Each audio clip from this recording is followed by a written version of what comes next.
Good evening, historical masochists and those who prefer their justice with a side of pyre. Welcome back to Midnight Meme Historian, where we plumb the depths of human idiocy so you don't have to. Tonight, we're not just dabbling in the past. We're diving headfirst into an era where due process meant checking if God wanted you to drown.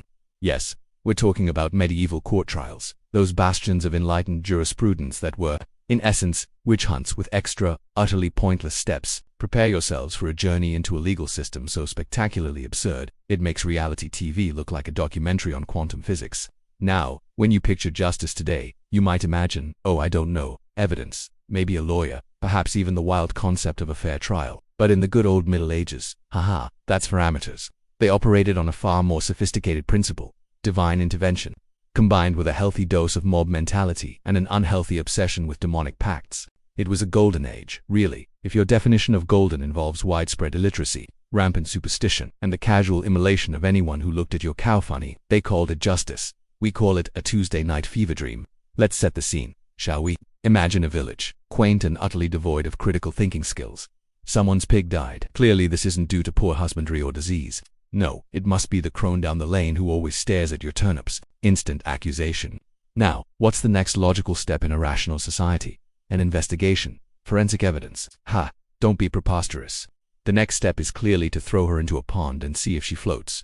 Because, as everyone knows, God is an excellent swimmer and will ensure the innocent sink like a stone, thus proving their innocence by drowning. And if they float, well, clearly the devil is buoying them up, proving their guilt. It's foolproof, unless of course you understand basic principles of buoyancy, in which case it's merely This, my friends, was the trial by ordeal, a truly ingenious system designed by minds that presumably also believed the sun revolved around a flat earth resting on the back of a giant tortoise. We had the ordeal by water as mentioned, where an accused was bound and tossed into a blessed body of water. Sink and die. You're innocent. Float and live. You're guilty, and then they'd just kill you anyway. A real win-win, provided you enjoy a tragic, pointless demise. Then there was the ordeal by hot iron. The accused had to grasp a red-hot iron bar or walk over burning plowshares. If, after 3 days, your hand was blistered and infected, surprise, you were guilty. If, miraculously, it was perfectly healed and ready for a manicure, you were innocent. Because obviously, God performs skin grafts on demand. It's a miracle medical science didn't advance quicker with such brilliant diagnostic tools at their disposal. Forget sterile environments, just pray harder. And let's not forget the trial by combat. For the more dramatically inclined, two parties would duke it out, often to the death, or at least until one yielded. The victor, naturally, was declared favored by God and thus innocent, because divine intervention apparently extends to one's ability to wield a sword or just, not trip over their own feet. It makes you wonder how many righteous causes were lost because their champion had a bad case of the flu that day.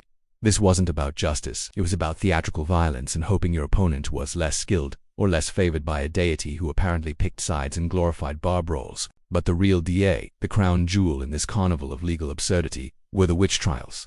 This is where medieval courts truly soared, achieving peak paranoia and institutionalized cruelty. The invention of the printing press, rather than spreading enlightenment, decided to spread something far more useful, the Malleus Maleficarum or the witch's hammer, published in 1487 by two delightful gentlemen, Heinrich Kramer and Jacob Sprenger.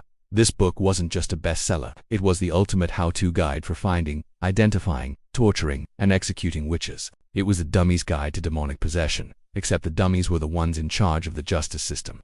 The Malleus Maleficarum was, and I say this with the utmost sarcasm, a work of sheer genius. It established that women were inherently more susceptible to the devil's influence because, Eve and original sin and wandering wombs, or something equally scientific. It meticulously detailed how witches fly on broomsticks. Naturally, how they consort with demons, how they cast spells to blight crops or cause impotence. It provided extensive instructions on how to interrogate suspects, including the use of torture, because nothing says truthful confession like someone screaming whatever you want to hear under unimaginable pain. It also explained how to detect witch marks, which, conveniently, could be any mole, birthmark, or unfortunate skin imperfection. If you had a nipple, you were probably doomed. Congratulations, you're a witch. The accusations themselves were a masterclass in unsubstantiated malice. Someone's cow stopped giving milk. Witchcraft. The baby cried too much. Witchcraft. Your neighbor looked at you funny and then you tripped. Definitely witchcraft. There was no need for concrete evidence. Hearsay, a dream, a suspicious glance. That was all you needed to condemn someone to an agonizing public spectacle. And once accused, your fate was practically sealed. The legal process, if you could even call it that, was designed to ensure conviction. You weren't innocent until proven guilty. You were guilty until you could somehow prove your innocence to a panel of judges who already believed you were a servant of Satan. Good luck with that. Defense lawyers, oh please. That concept was largely non-existent, or if it was, they were fighting a losing battle against a system rigged for condemnation. Confessions were often extracted through sleep deprivation, starvation, or various charming tortures like the rack or thumbscrews. Imagine trying to maintain your innocence while someone is slowly dislocating your limbs. Most people, quite understandably, would confess to being the Queen of England's secret pet unicorn just to make it stop. These coerced confessions, extracted under duress, were then paraded as irrefutable proof of guilt. It's truly admirable how they managed to make justice so utterly efficient at producing desired outcomes.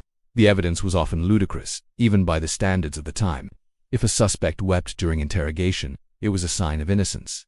But if they didn't, it was a sign they were a hardened witch whose tears had been dried by the devil. A classic catch-22 ensuring guilt regardless of emotional response. They'd search for witch marks, those delightful and sensible spots on the body that supposedly didn't bleed or feel pain when pricked. Of course, any good torturer knows how to find such a spot, or simply pricks hard enough in a sensitive area and then claims the scream was just theatrics. And if you happen to have a familiar, a demon in animal form, well, your goose was cooked. Never mind that the familiar was probably just a pet cat or a friendly rodent. The grand finale, of course, was the burning stake, because why just execute someone when you can also make an inferno out of them for public entertainment? The spectacle was meant to purify the soul and ward off evil, though I suspect it was mostly effective at deterring anyone from owning too many cats or having an unusually large mole. It was a grim pageant, a macabre performance designed to reinforce social order through terror. Justice served with a burning stake wasn't just a tagline. It was the preferred method of conflict resolution for anything from a bad harvest to a bad mood. So, the next time you bemoan the inefficiencies of modern court systems, spare a thought for the good old days. The days when your guilt was decided by whether you floated, survived being scalded, or simply had the misfortune of being a woman with a strong personality. It makes you almost nostalgic, doesn't it? Almost, because while we've certainly progressed beyond trials by ordeal and witch hunts, the underlying human capacity for irrationality, fear, and collective delusion remains. We may not be burning people at the stake for ruining a harvest, but we still find plenty of other absurd hills to die on. The legacy of these medieval trials isn't just a quaint historical footnote. It's a stark reminder of what happens when superstition trumps reason, when fear breeds dogma, and when the law becomes an instrument of oppression rather than a shield for the innocent. It highlights humanity's baffling ability to construct elaborate self-serving justifications for atrocious acts, all under the guise of piety or moral rectitude. And frankly, it makes you wonder what future generations will find utterly hilarious and tragically misguided about our current concept of justice. Perhaps it's just a different flavor of burning stake, albeit a more metaphorical one. So, there you have it, folks, a truly inspiring look at how not to run a legal system. We've managed to progress, thankfully, from literal witch hunts to, well, whatever this is. But let's not get too comfortable. The human capacity for collective delusion is remarkably resilient. Stay cynical, stay skeptical, and whatever you do, avoid pawns if you're ever accused of making someone's chickens stop laying eggs. Thank you for joining Midnight Meme Historian for this delightful descent into historical lunacy. If you enjoyed this scathing indictment of medieval jurisprudence, do us a favor and metaphorically burn the like button. Subscribe for more historical sarcasm, and ring that notification bell so you don't miss our next on humanity's greatest hits of stupidity. And remember, the past isn't just history. It's a cautionary tale, often starring people who thought throwing a woman in a lake was a sound legal strategy. Good night, and try not to think too much about how easily societies can lose their collective minds. It'll keep you up.